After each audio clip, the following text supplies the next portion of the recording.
That invokes the concept of existence and reality, the perception of everything around us. This is consciousness, without which we might suppose that reality does not exist, for it cannot be perceived. There is no argument, no question, no answer, and no perception of reality. We should also ask if there is a God and how man evolved. Most people believe in God or a godlike force, monotheistic, polytheistic, or even impossible to grasp. And now, The Edwin Black Show.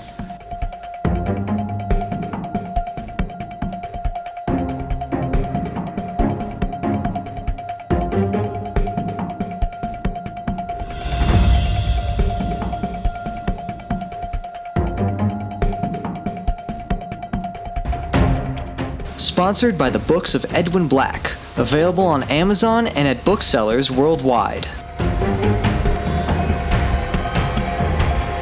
And now, here's Edwin. Welcome to the Edwin Black Show. I'm Edwin Black, investigative journalist, historian, and author of IBM and the Holocaust, War Against the Weak, The Farhud, and numerous other books. You'll find these in some 200 editions in 40 languages in 190 countries worldwide. If you like our show's content, spread the word. You can subscribe for alerts at theedwinblackshow.com. If you want to support our work, please visit theedwinblackshow.com/support. Your help, big or small, assures our complete and utter intellectual and uncensored journalistic independence. We have solidarity today from many national organizations, such as the Emerson Family Foundation, the Fuel Freedom Foundation, the Israel on Campus Coalition, as well as Stand With Us, JNS, the Israeli-American Council, EMET, American Association of Jewish Lawyers and Jurists, Scholars for Peace in the Middle East, ZOA Michigan, the Gross Family Center, Americans for Peace and Tolerance, and plenty more. Thank you, everyone. That said, I only speak for myself and for history. Today's episode is sponsored without any preconditions, requests, or stipulations by the Southwest Jewish Congress, which is working every day to bring Jews and Christians together in harmony and mutual respect. Today, we welcome guests from across America, including our 4 watch parties in the villages, Newton, Mass again, Chicago, and Tampa Bay.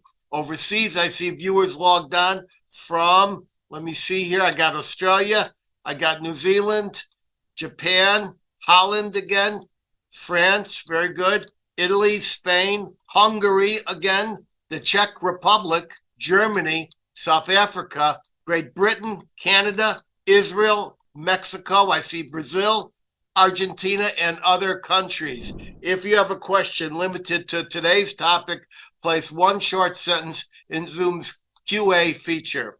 The Edwin Black Show, along with our YouTube site, is global and fast growing, enjoying many tens of thousands of views. We speak frankly and without partisanship to a fragmented world, seeking better understanding of our tormented past, our present, very, very tense, and a future still uncertain. And remember, we will not be censored. By the way, stay tuned for my special word of wisdom at the very end of the show, just before I sign off. We'll get to our always fascinating show, the ever intriguing question of who are we, in just about 10 minutes after some brief announcements, plus our items from the week.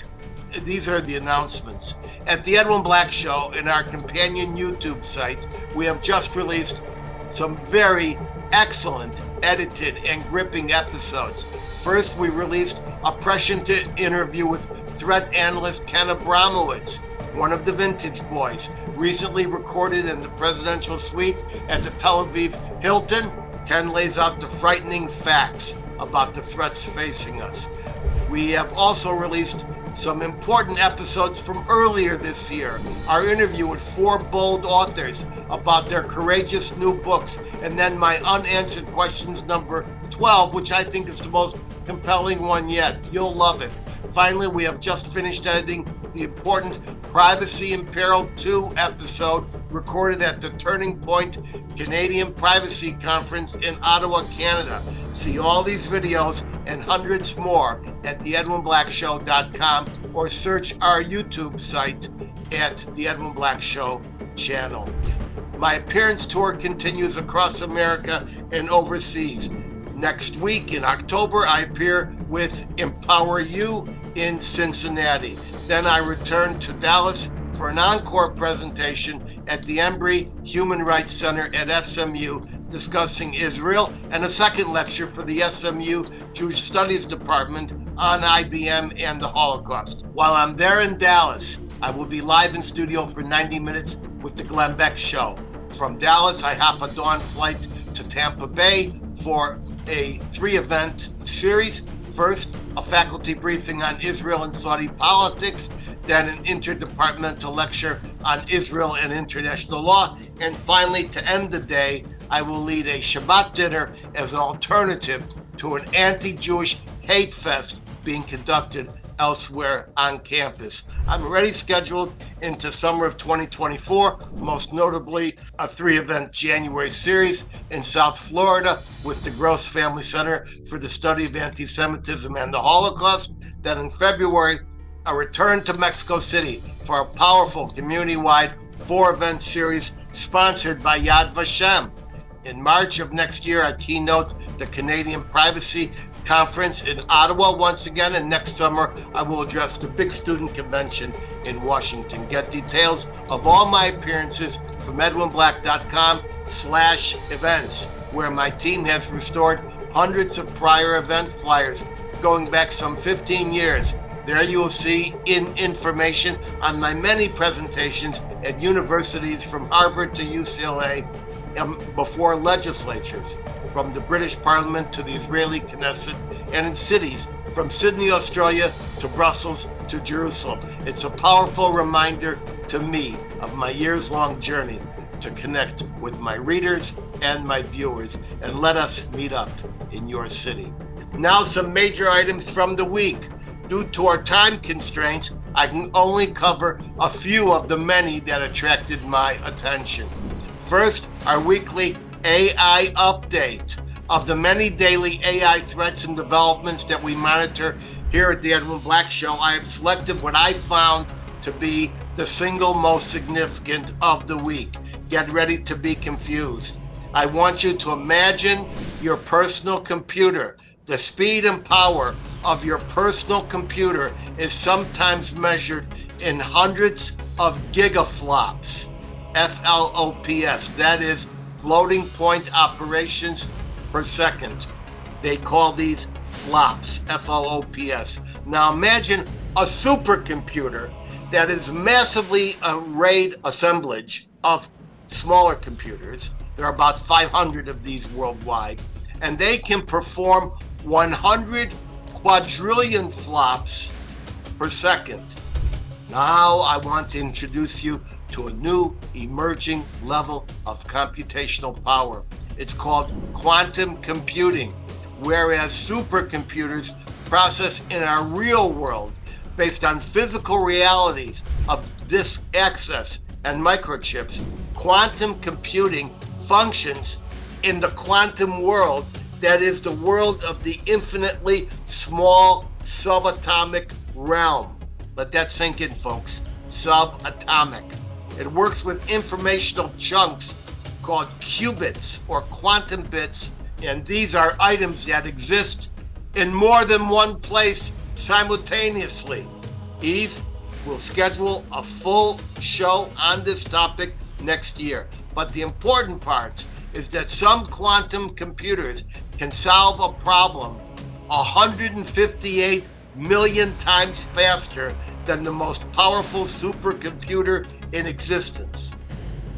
One measure of its power is that it can solve a typical problem in less than 5 minutes that a traditional supercomputer would need 10,000 years to solve.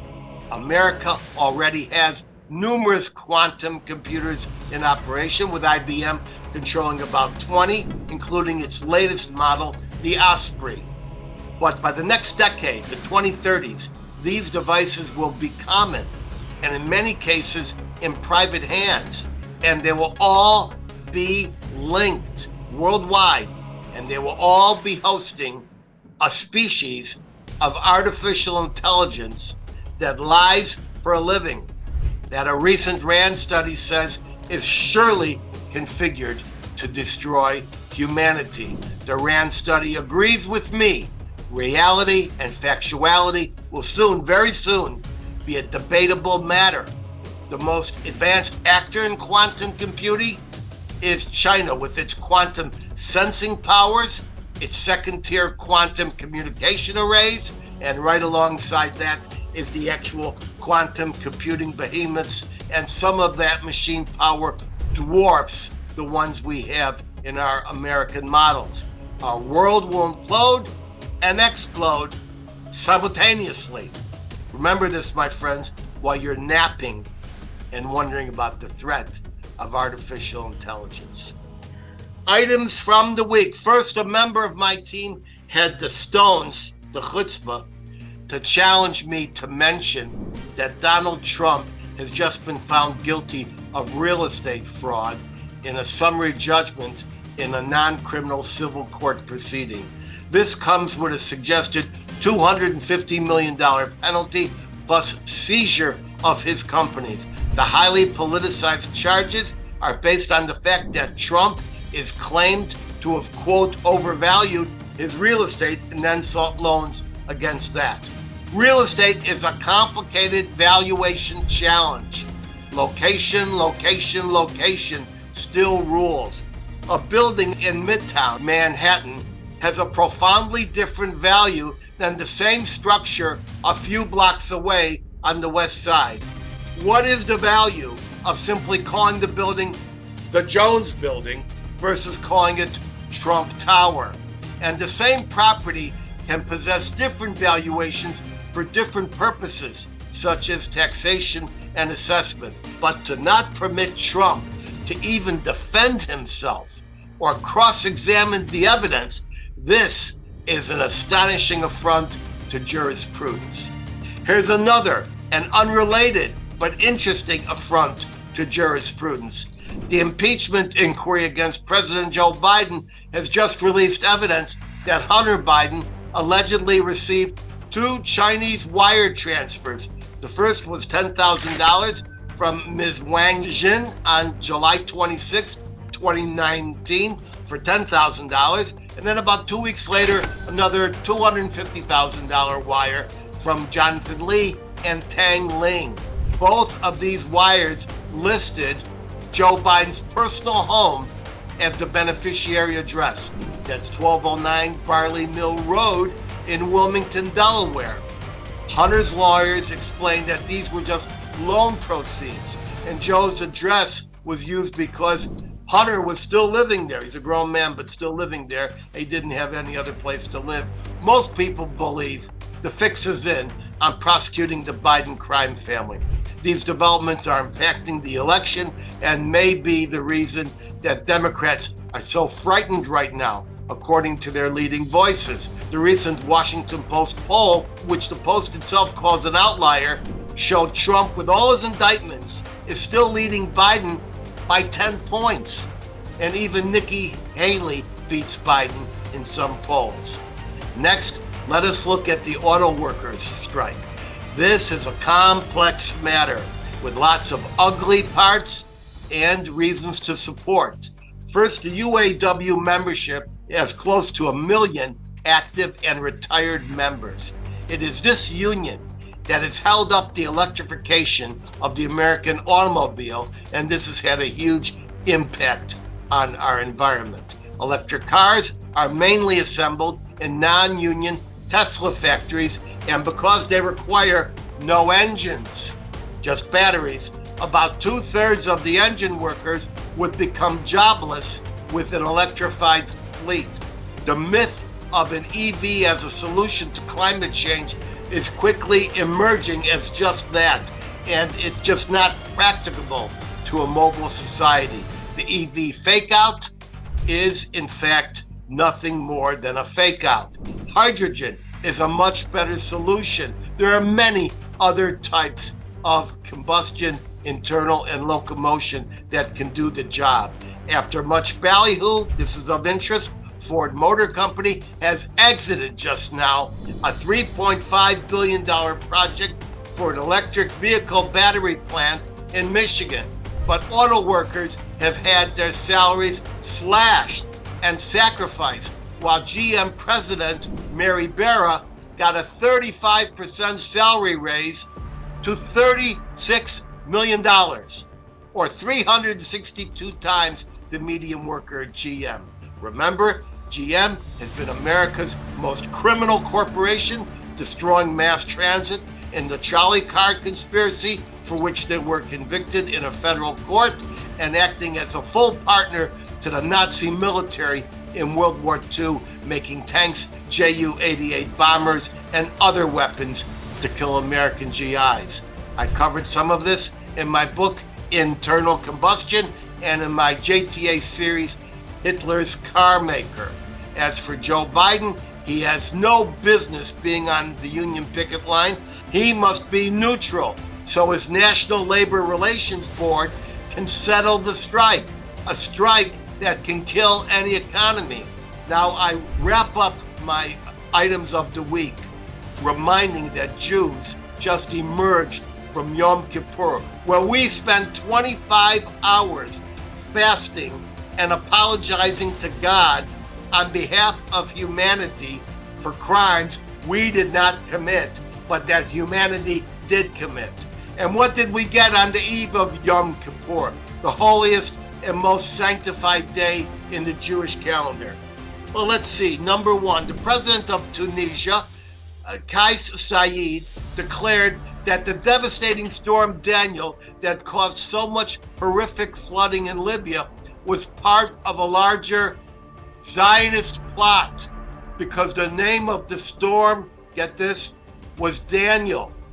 Number two, the University of Pennsylvania sponsored and provided a campus location for an anti-Semitic hate fest called Palestine Rights, which was not a literary festival as much as a pro-terrorism group with all sorts of links to the Popular Front to the Liberation of Palestine terror organization. And all this was timed for the evening of Yom Kippur. Among the featured speakers was, of course, certified anti-Semite Roger Waters and Mark Lamont Hill, the man who was fired from CNN for his remarks. Shortly thereafter, both the Campus Hillel and Chabad were vandalized. UPenn and its leadership, including President Liz McGill, Chief of Staff Mike Citro, Provost John Jackson, and PR man Ron Oziel will soon get papers for what it has done. This ain't over, UPenn. Number three, you've all heard by now that the Canadian House of Parliament, with Ukrainian President Zelensky in attendance, gave a standing ovation to what it called, quote, a Ukrainian hero and a Canadian hero, a man called Yaroslav Hunka. They all applauded and hailed him, Zelensky included. Shortly thereafter, it was revealed that Hunka belonged to one of Ukraine's most heinous Nazi military units, the Waffen-SS Grenadier Division, aka Galiciana. This extermination squad was responsible for the Huta Pianaka massacre of 1944, in which almost 1,000 Polish villagers, mainly Jews, were burned alive. In utter embarrassment and shame, Prime Minister Trudeau apologized. The Speaker of the House, Rhoda, who invited Hunka, resigned. Reporter Beth Harpez of the Forward newspaper now also reveals that the University of Alberta's Canadian Institute of Ukrainian Studies is now returning a donation, about $30,000 CA, made in Hunka's name. The Polish have called for extradition. The shame was the monumental ignorance of the Canadians. And it is this type of ignorance that plagues Jews every day in every way. Ignorance is something I understand, but here's something I don't understand. The man who was not ignorant President Zelensky. He was in the room cheering, and Zelensky knew who this monster was. And he knows his country is loaded with ex-Nazis, neo-Nazis, and his brave Azov division is virtually a neo-Nazi formation. I urge you to see our special episode, What Ukraine Has Done to Jews. Perhaps the best episode we ever published on the Edwin Black Show. Another reminder that Zelensky should stop shaking down Israel, extorting the Jews for loans and military equipment. We are supporting you, despite your blood-drenched past of extermination. But please, quit the demands. A simple thank you would be enough. And finally, we turn to Rice University in Houston, an esteemed campus known for its scientific accomplishments and close association with NASA. Rice University was established in the name of cotton trader and slave owner William Marsh Rice, whose charter called for, quote, the white inhabitants of Houston and the state of Texas. Black people were not allowed until about the 60s. Well, apparently, as Rice has now thrown off its former association with slavery, it has created a safe environment for LGBTQ plus men and women, or some combination thereof, who have come together as what they call Rice Pride. You know, with the rainbow. Houston and the world, take notice of Rice Pride and its individual members. Exclude them all. Do not hire them for your companies. Show them no friendship. Do not make them feel welcome.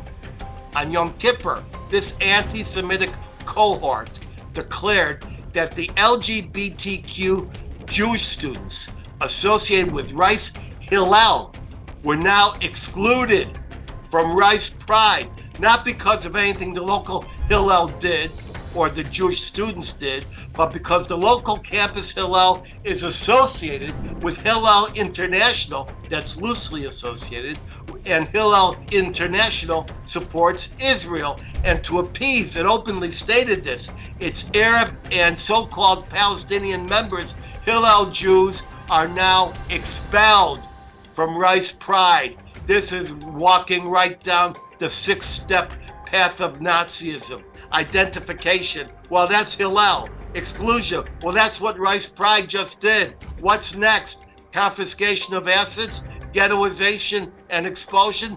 This is what Jews are facing if these people get into power. So with the agony invested in me, I declare a cherem on Rice Pride, a Jewish curse of untouchability.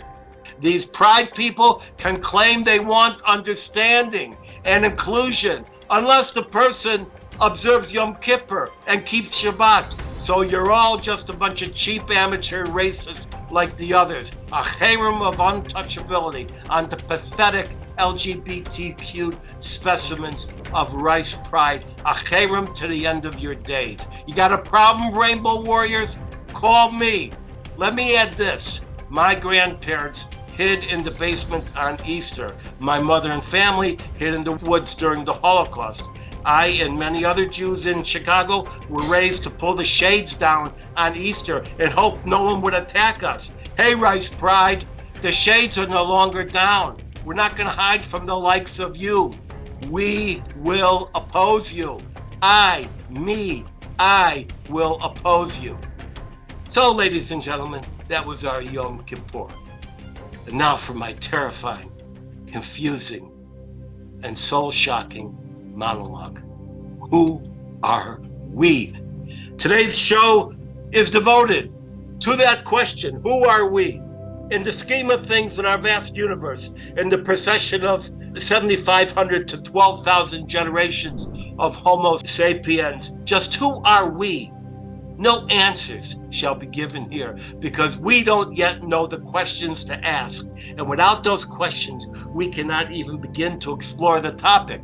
But we will start a startling conversation over several show episodes that will rightly provoke us all to pull the blindfold from our eyes and commence a search that may deliver you to the frightening prospect that you may not even be able to fathom its reality. If we are part of the universe and the universe is our reality, we should ask what the universe is and how it came to be.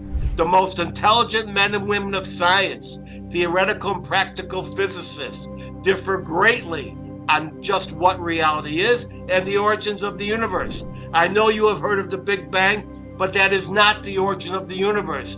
The Big Bang records how from a single immeasurable and incomprehensibly dense but tiny mass, everything exploded 13.78 billion years ago to create all the stars and planets and other heavenly bodies. But the Big Bang is not the story of our universe's creation. It's just a biography of our universe's inflation or expansion and its condensation into solar systems and planets.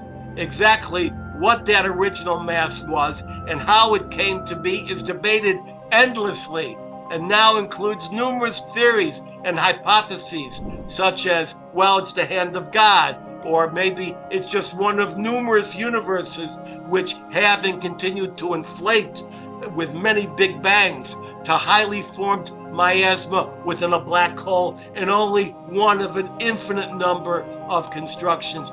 There's even a thought that the whole universe and everything around us, and even you and I, are all part of a giant experiment revolving through a giant quantum computer program. Yes, and this idea of it being a giant program, this comes from some of the best scientific minds hailing from the best universities.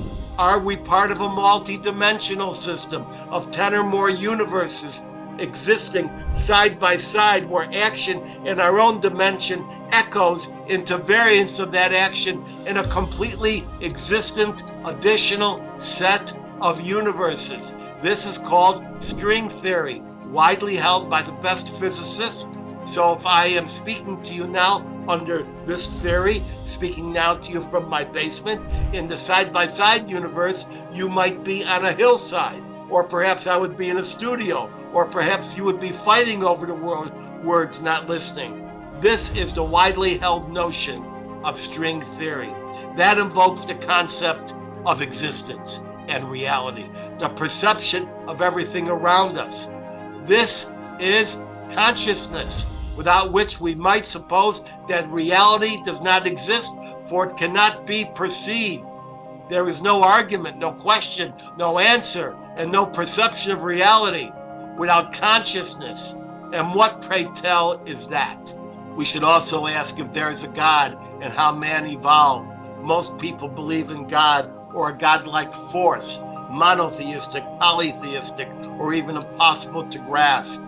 Did humanity randomly evolve through the self-organization of mistaken and then correcting atoms and molecules? I don't believe that. That's senseless. Man and mankind is perfect, even when it is flawed. Humanity is a poetic and glorious achievement that cries out for attribution to a divine entity, a God, intelligent and driven design. The interaction of the attributes of nature, our internal organs, human processes such as digestion and gestation, all of this is just perfection, a musical score of incomprehensible notes serenading in an unseen master score in a way we cannot behold. Is there a God? When asked his name, he replied in the Jewish tradition, I am that I am. He did not say Jupiter or Neptune. He did not even say Jehovah. He said, I am that I am. Do we die when our body dies? Or does the magnificence of our mental achievement live on as energy somewhere in some ungraspable dimension, in some unfathomable way? Do we understand the enormous vastness of the universe and the imponderable horizons of the imperceptibly small? Uniting these two opposing worlds has been the long-sought holy grail, the so-called theory of everything. Is there a magician behind the magic, or when the rabbit disappears into the hat, is the rabbit gone forever? The curvature of the earth, when viewed from its surface, is just 8.5 miles. That's all we can see unless we elevate. But there is an endless world out beyond that 8.5 miles. Ants cannot comprehend it. Sometimes I think humans cannot comprehend it either. Any way you try to answer questions of the universe, evolution, human existence, and the relationship of a God by any measure, with or without pleasure, by any thrust of fear or peace, these questions, which should propel your minds, can only solidify the conclusion that we are infinitely small in an infinitely confined existence, and that fighting with our fellow man, killing others, making war over the microns of mercators that constitute the merciful medians that only we can grasp. This is not the rhythmic route to better understanding. Devoid of understanding, we cannot begin to assess whether we have achieved the humanity we hope for. And now, your questions, and let us keep them to the topic. Who the heck are we? Let's see what our questions are. All right, we have a bunch of questions here, and I've curated them to make sure they're talking about the subject matter that we are talking about. Let me go to our online questions too. Yes, we've got them. We're going to start with the watch party in the villages. What is your opinion of when life begins and abortion is permissible? That's a good question. I'll tell you when life begins. Life begins at the moment of conception. Write that down. That's life. Intelligent life is a different matter, and that's the debate we're having now. And human life is still a third different matter, and that is the debate we're having now. As people debate 6 weeks and 10 weeks and no weeks and every kind of weeks, I believe, and I've thought about this, that the best decision about when an abortion should still be permissible, that is, an abortion that is not a matter of medical necessity or not one of rape and incest, that decision, that point, I believe that should not be made by men. Men have got to vote. Men are important. Men should vote on that decision. But it is the women who carry the child. And it's not just for pregnancy. The women nurture that child for 18 years, 14 years, 21 years, whatever it turns out to be. And I believe it's their decision. And in that great big vote, they get 51% of the votes. It's true the men have a vested interest because they are the parents.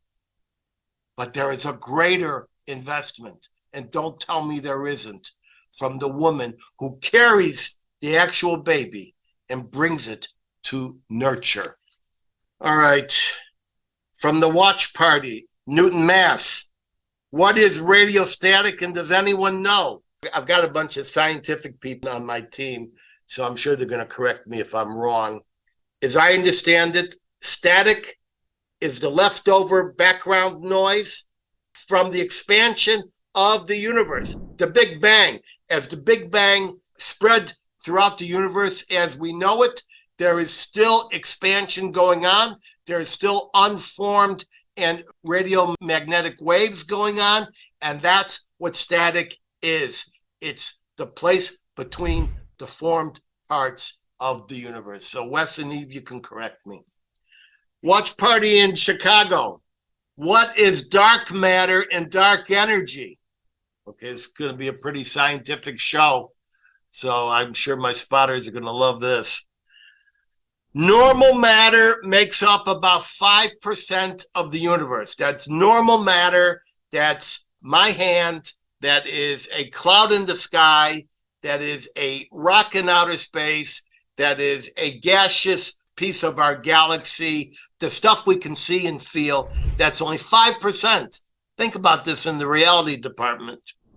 Now, dark matter is composed of particles that do not absorb, reflect, or emit light, so they cannot be detected by observing electromagnetic radiation. And dark matter is material that cannot be seen directly.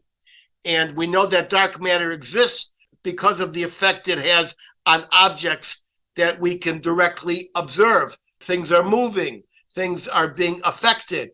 And why? Because there's something next to it in the 95% of the universe that we cannot see, feel, touch, or perceive or understand. Now, dark energy is a force that opposes gravity. And dark matter and dark energy, I should, of course, tell you, is completely theoretical, but just about all of the scientific community embraces these ideas. And I say again that this dark matter constitutes 95% of everything. So while the universe is expanding, the dark matter and the dark energy is expanding it, even though solidified matter is exercising gravity. So there's gravity and there's all this dark force going on.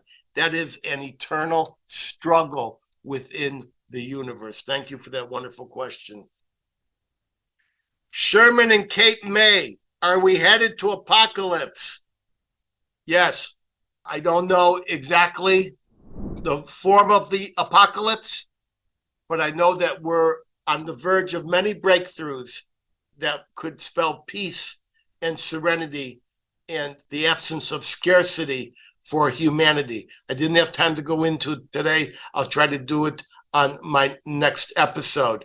But every time we have an opportunity to achieve greatness, we also have an opportunity to fall off the plank into the morass of apocalypse. And I fear we're coming such a divide in the road right now. Here's Wes with a question from the Bay Area, where a lot of science is conducted.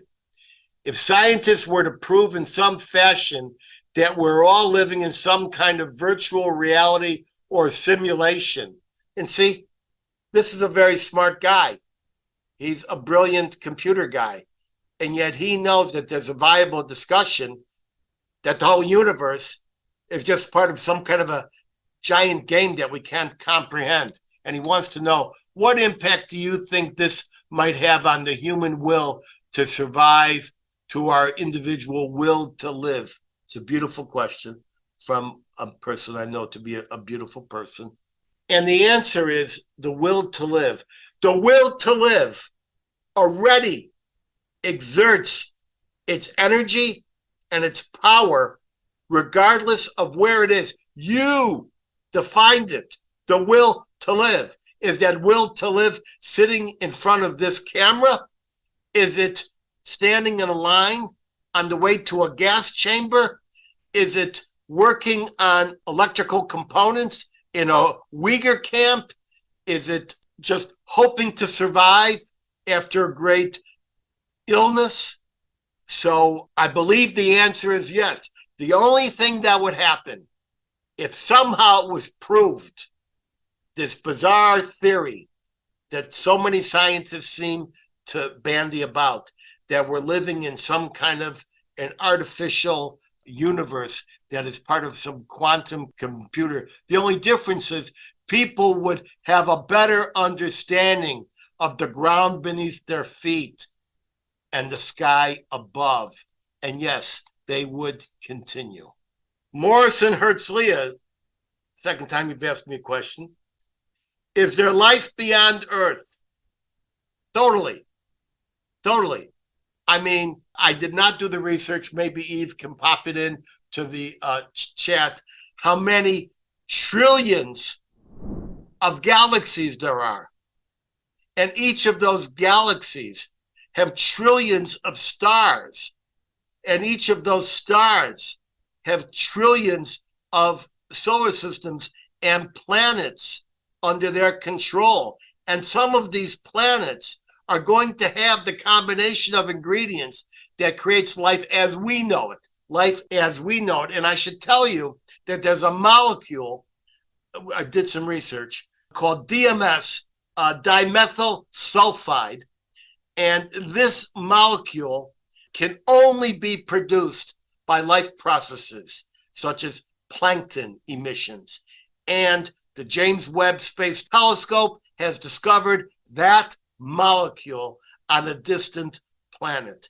NASA has also detected massive methane emitters on distant planets, and methane is a gaseous byproduct of life as we know it. So we don't understand what's over the 8.5 miles, but there's a lot going on over the 8.5 miles that's just beyond our sight. Thank you, Morse, for a very nice question. I hope to come back to Herzliya soon. Melanie in Jacksonville.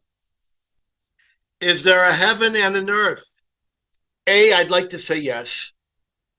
And B, I'd like to say that we have no conception of what heaven and earth would be.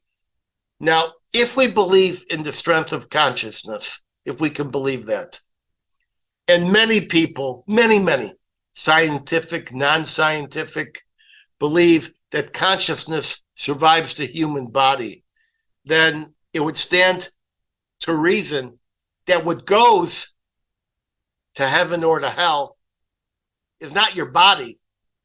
That goes into the ground, that goes into the urn, that goes into the ashes that are spread. That means nothing. The body means nothing.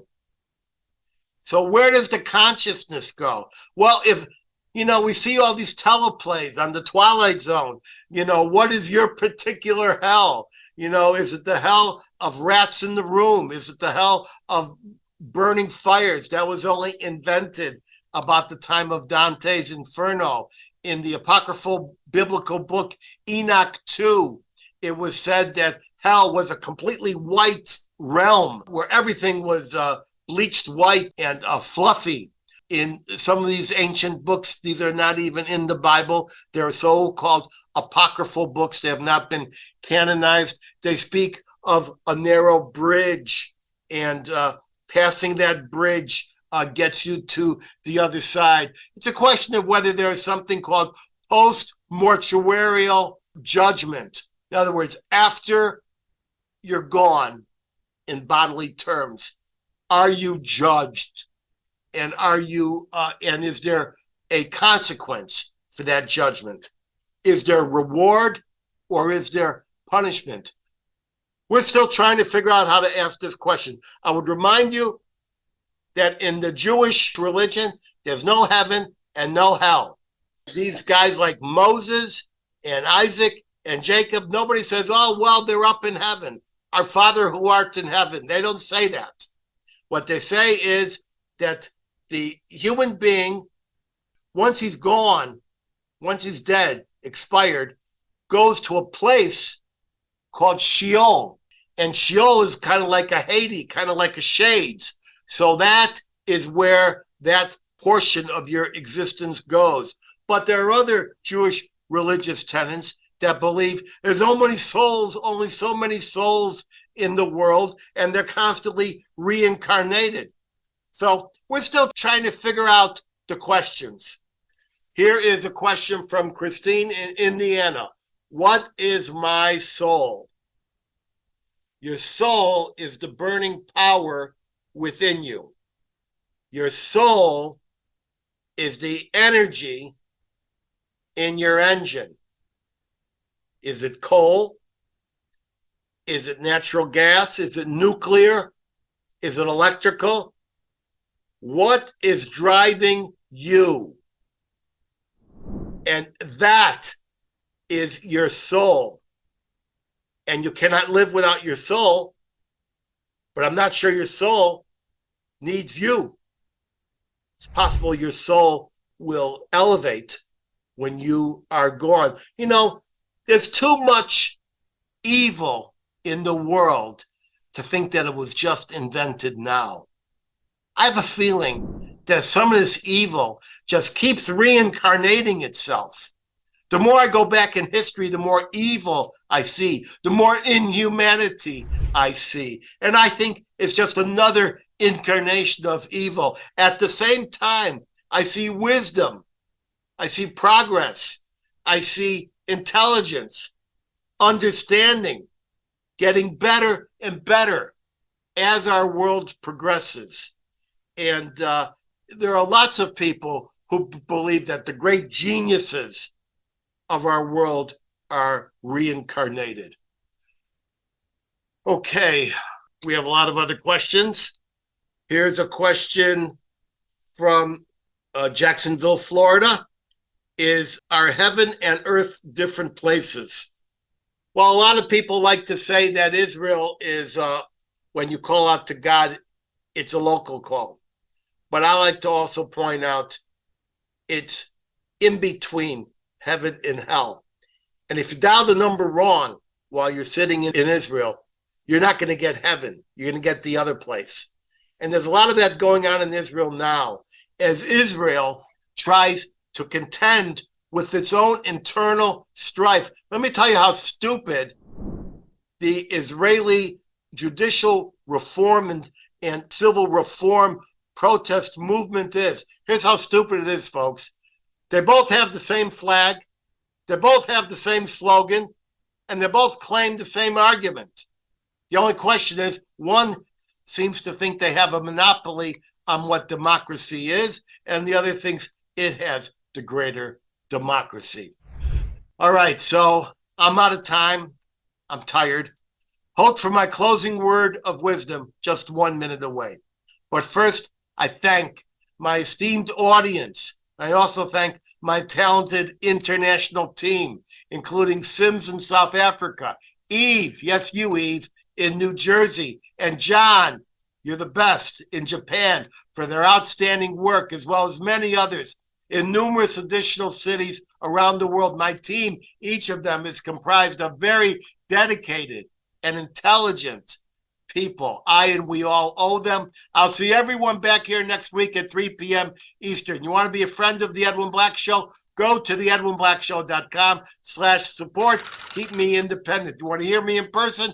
Watch my website for events. I'm in Dallas next month. Consult my events page at edwinblack.com. Until then, head over to any Barnes & Noble in the USA or any Amazon, Walmart, Apple, or Kobo platform in 190 countries across this roiling, toiling, boiling planet, where you can find any of my 200 book editions, such as IBM and the Holocaust, soon to be a major Hollywood blockbuster now that part of the Hollywood strike is over. And if you want an autographed copy, hit my personal newly redesigned website, edwinblack.com, and click books. Thank you, Wes. Get access to participate live in future shows at theedwinblackshow.com. You'll see a much enhanced and exquisitely produced version of this show and prior episodes by subscribing to our YouTube channel at The Edwin Black Show, and click, please, the notification button like tens of thousands of others. You will love them. We put new ones up each week, produced by a bold international crew. You can follow me at Edwin Black Book on that thing called X, as well as Facebook. And now, for my closing word of wisdom, we are all struggling. But are you struggling for the right reason? Thank you, world. I am zooming out. Bless you all.